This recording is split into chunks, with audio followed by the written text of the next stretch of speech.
Welcome to Niš. It's the third largest city in Serbia. I'm super stoked to be here because as soon as you talk about the food with anyone, immediately they ask if you've been to Southern Serbia. So Niš is kind of, I guess, like the capital of the south. It's definitely the biggest city in Southern Serbia. We're definitely going to eat some great things, but also this city is just steeped in history. So there's some really cool stories, some things we got to talk about. And on top of it, so I don't know if you can really see around me very much, the architecture here is so eclectic. It's really, really cool. It's like everything from all different eras. It definitely feels similar kind of in the chaos of architecture to central Belgrade around Republic Square, but everything here somehow just seems like smaller and quainter. Like you can really feel that it's a small city. I'm really loving it so far. It's a beautiful place. And that is one thing I did not expect. When everyone talks about Niš, I haven't heard anyone tell me how beautiful it is. And so when we walked in here, I was really surprised to look around and be like, wow. On the way back up to Belgrade, we're also going to stop at the Manasija Monastery, which I'm super stoked about. Whenever you talk about monasteries with people, it's like one of the two things that I hear from people immediately in Serbia are, first of all the most beautiful monasteries are in the south. The second thing you always hear is, have you been to the Manasija Monastery? It's supposed to be like the biggest monastery fortress. It looks really, really cool. I'm excited to check it out. But first, the city of Niš. This city is beautiful, and by far my favorite thing to do was just to hang out by the river and just, chat, have a coffee, play some games, read a book, have a glass of beer or wine if you're into that. This is a famous wine region in Serbia, and there are several from what I know. But we are beer people, so my favorite spot to hang out was Collective Beer Bar. It's like right by the river, has a beautiful spot to sit, and really great beers on tap. Also a big case of cans, so the selection is really great. That said, I do have a small confession to make, which is just that this video started to get really long, so I'm going to split it into two. In this video here, I'm going to take you to some of the best food that I've had in Serbia. Unfortunately, we didn't have a ton of time there, and our stomachs are just too small, so we only really got to one great kafana, but it was great. And I'm going to highlight some different foods that we didn't do in my Serbian foods video. So first we're going to go hit up that kafana. I'll tell you about some awesome Serbian food. And then after that in this video, we're going to skip straight to the monastery out in Manasija. Driving across southern Serbia is super beautiful, so I'll show you some of that awesome countryside. And then I'm going to show you around one of the most beautiful monasteries here in Serbia. Confession over, let's go. If you'd like to see more about the actual city of Niš, how beautiful it is, and the history, the deep Serbian history that's rooted in this place, I'll be putting out that video next week. And if there's a link in the corner, that's the one. Everything we hear is the best, like real legit local Serbian food is at the kafanas, and I've been recommended a few great kafanas down here in Niš. Here's the first one we're gonna hit, Kafana Dagi Plus. Super stoked, it should be amazing food. So kafanas are like your neighborhood little place. They're all over the country. There's so many of them, and they're just like where you go for very traditional Serbian things. You can see they're like covered with kitsch on the walls and just like your little neighborhood spot. Love it. This place is great. Dagi Plus, out in Niš.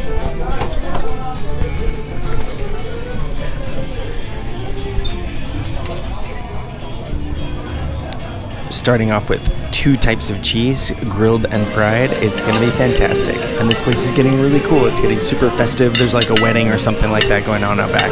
Fun times. Oh my gosh, this looks so good.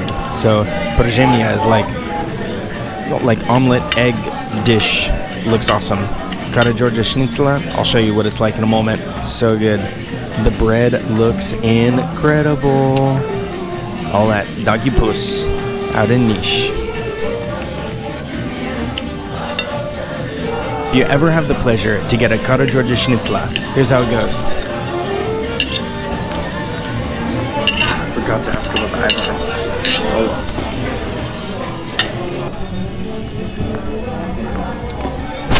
And you can see why, as we cut pieces off of it, it's just gonna like spill all this cheesy kaimak goodness out of it. It's usually like a schnitzel, like whatever, German, Austrian schnitzel, so it's like breaded, except it's like rolled up like kaimak and some usually pork. It's gonna be fantastic.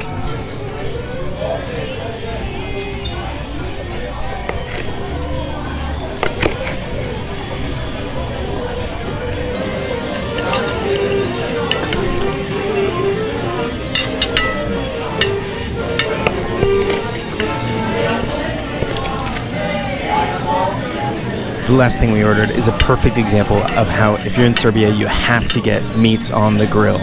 So So we just got a liver cooked on the grill, but look at this.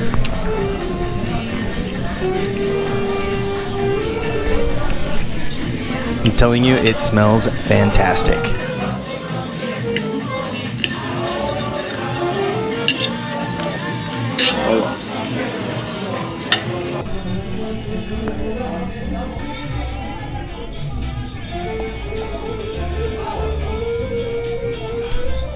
The liver is wonderful. Like, I don't think I've ever had a liver cooked like that before. I think it's kind of like the age-old thing about grandma's pan and whatever, in a kafana like this. It's like the grill that's been used for forever. It's got all that flavor and stuff. It cooks onto everything. It's awesome. This Pergenia is super wonderful. And the key is the paprika. It's those bell peppers in there. It's just the way they're cooked. They're almost like Ivar. It's really, really awesome. And always a good choice anywhere in the Balkans, but definitely in Serbia, to wash it all down with some lemonade. Lemonade here is made with like no sugar. We've had some places bring us sugar packets, but really it's just lemons and water, and it's awesome.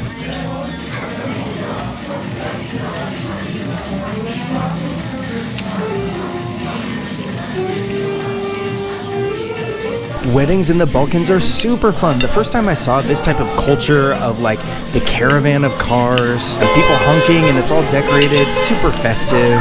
Sometimes they got loud folk music and stuff going on. First time I saw that was in Croatia, but that culture is very much alive here in Serbia. It's super, super cool. So if you're traveling around here and you see a wedding caravan like this, just honk at them and enjoy it. So we've driven across the Balkans quite a bit now, and also in Serbia, but there's a lot of Serbia that I'm really excited to continue exploring.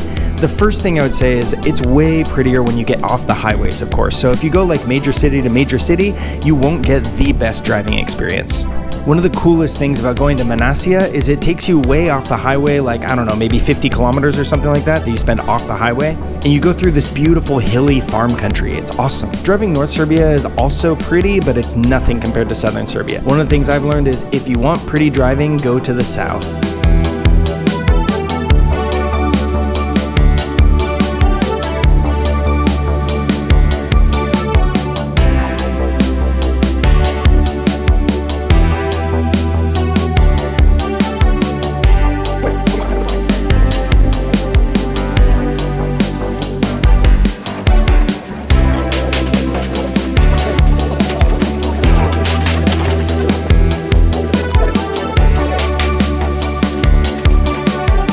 We finally made it to Manasija, and I can see exactly what people are talking about. Like, I haven't been inside the chapel yet, but just the like fortress walls and the way this is all set up, like it's totally different than any other monastery I've been to here. Like, clearly a lot of them have like walls and some sort of fortifications built, but nothing like this. This is really like I don't know, something out of a fantasy novel or something super fantastical. It is really, really cool. And there's cute little places built inside. Some kind of look almost like, I would say like German style or whatever of architecture. But the fortress walls and then the Orthodox cathedral or Orthodox chapel, whatever, right in the middle. It's something special. This is really, really a beautiful place. Definitely worth a trip. Like, we've seen some places where I'd say like if you're in the area, it's worth checking out. Manasija, I think, it's worth a trip in and of itself. Unfortunately, you're not allowed to video or take photos inside the chapel, and the chapel here is beautiful. It's very, very well cleaned up, but it's one of those chapels that just has that old, like kind of like 13th to 15th century art. The difference in this one is the ones that I've seen like that in Serbia before have like this feeling that they're really alive, and like the incense is baked into the walls and you can see like where the smoke is soaked into the stone. This monastery is extremely well kept, so the art is like really great and it's beautiful to look at, but it doesn't give that feeling of aliveness. It kind of gives more of a feeling of like a major tourist attraction that's just so clean and well done. There are also some more modern icons that are like on these big paintings, and they're pretty. Like, it's definitely well worth coming. But for me personally, I would say I think I've seen prettier chapels. The reason to come here is really for the feeling of being in the fortress, maybe going up on the fortress walls.